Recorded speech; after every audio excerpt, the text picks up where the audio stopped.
Guys, good morning guys. Andito po tayo sa Taytay, kung saan makikita natin ang overpass. Yan po ang akitin natin. Ayan ang McDo at ang Jollibee. Ayan guys,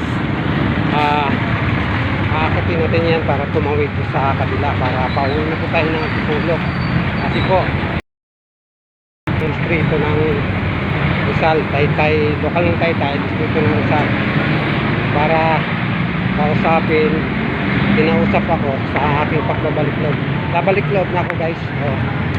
Salamat naman po at malaking biyaya tong araw na to, na-aprobahan na ang aking pagbabalik-loob.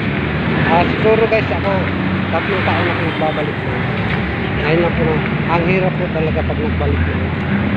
Madaling mapilala, pero hirap magbalik-loob. Oo nga guys. Sana mga kapatid, iwasan niyo po gumawa ng pagkakamaling matanggal sa iglesia, labag sa iglesia. Ang kaso ko guys ay pagsasama ng hindi kasal. Kaya ako natiwala sa pagka-iglesia ng Cristo, pero ang aking misis ay nabalik-loob. Balik-loob na siya kaagad. Ako hindi, maligaw pa ako ng landas. Kaya ako andito ngayon, pauwi ako ngayon. Hirap tayo umahon. Ayan po yung papuntang Binangonan. Ayan po. Ito naman yung papuntang ayan. Nandito tayo guys. Ang hirap pala ng umahon dito.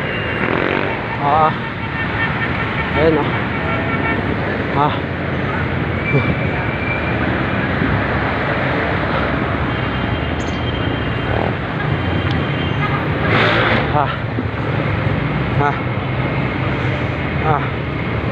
Ayan guys, pababa na tayo guys.